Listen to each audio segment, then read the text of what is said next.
They say empires die with a sword through the heart. But the Vikings died with a whisper in the dark. Once, their ships ruled the seas.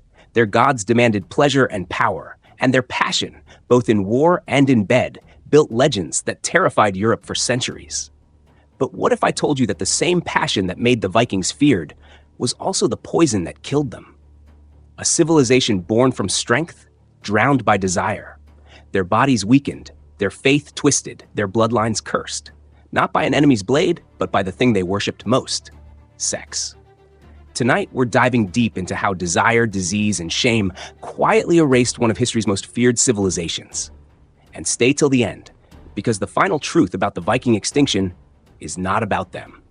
It's about us. To understand how sex killed the Vikings, you first have to understand what it meant to them. To the Norse, sex wasn't taboo. It was sacred. Fertility wasn't a private act. It was a ritual of power.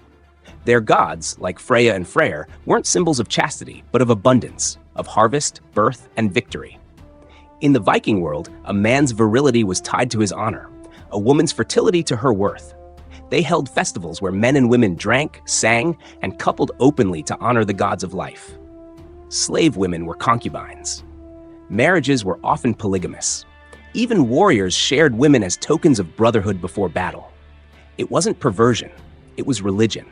To deny the flesh was to insult the gods, but with that openness came a weakness they could never see. Because as their ships sailed further across Europe, from Ireland to the Silk Road, they brought something home from their conquests. Not gold, not glory, but disease.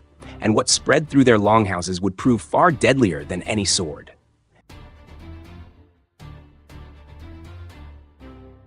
It began with a fever, a rash, and then a rot that no healer could cure. As the Vikings raided and traded across Europe, they made contact with foreign cities, with brothels, slaves, and captives from all corners of the known world. Through them came diseases that Scandinavia had never known. Some historians believe that strains of syphilis and gonorrhea swept through Viking settlements during the height of their expansion. Others suggest even earlier forms of venereal infections ravaged entire clans. Whatever the name, the effects were real. Infertility, stillbirths, disfigurement, weakness in the joints and mind. In villages where fertility was once celebrated, women stopped bearing children. Strong men withered in their prime. And what was once a mark of divine strength became a curse passed through pleasure. The Vikings had faced plagues before: hunger, cold, and war. But this was different. You couldn't fight it. You couldn't see it. You carried it inside you. And it spread like wildfire beneath the furs. But this was only the beginning. Because while disease weakened their bodies, it was blood itself that began to betray them next.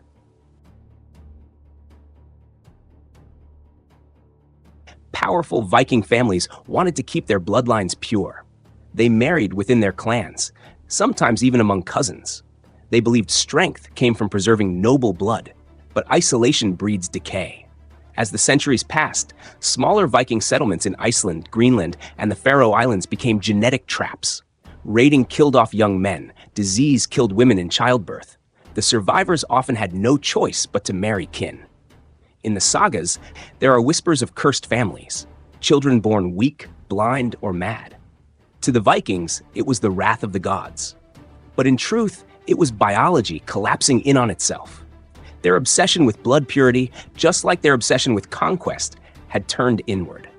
The harder they tried to preserve their strength, the faster it dissolved. If you love uncovering the dark side of history, the hidden truths that textbooks leave out, hit that like button and subscribe to join us. There's more buried beneath these ashes than most historians dare to dig up. But disease and blood were only half the story, because as their bodies failed, their beliefs began to die too. And when faith dies, civilizations crumble.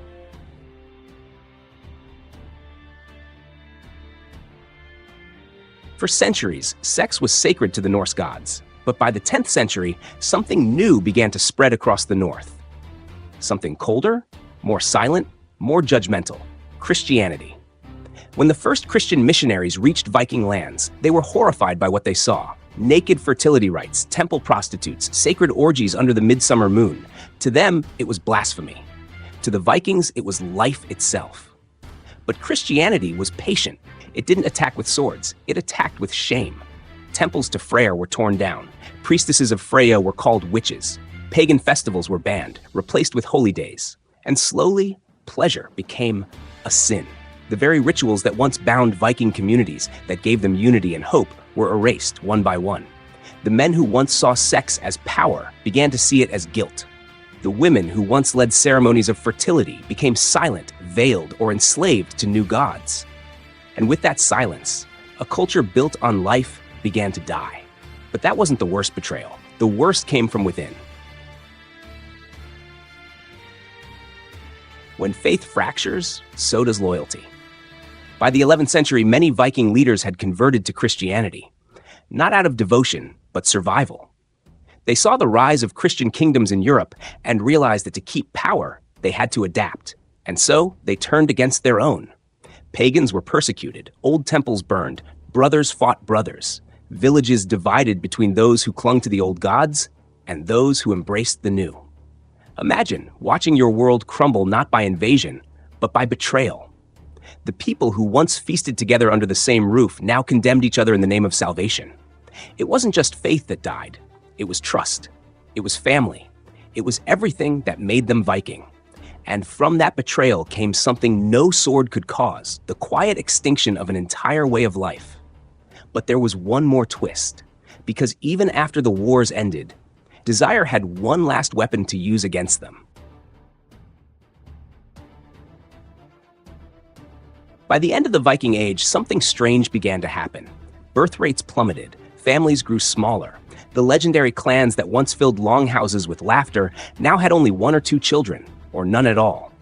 Some historians blame disease, others conversion. But one truth cuts deeper. When pleasure becomes guilt, passion dies. Christianity had replaced fertility with chastity. The new generation was taught to fear the body, to suppress desire. And the result was a society that no longer reproduced itself. In just a few centuries, the fierce, thriving Viking population faded into scattered, quiet villages. The raiders became farmers. The gods of fertility became demons. The rituals of creation became sins of shame. Sex, once their symbol of strength, became their slow suicide. But what if this wasn't just about the Vikings? What if it's about us? About every civilization that rises and then forgets the forces that made it human?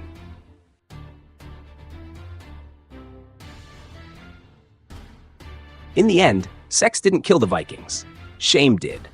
Disease, betrayal, and faith were only tools. The real killer was the loss of balance between instinct and morality.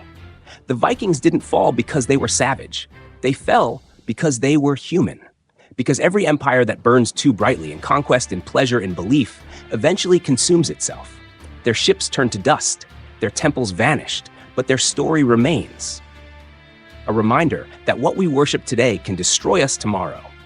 If this journey into forbidden history shook you, like this video, subscribe, and turn on the bell, because our next story uncovers the Viking queen who betrayed her own blood.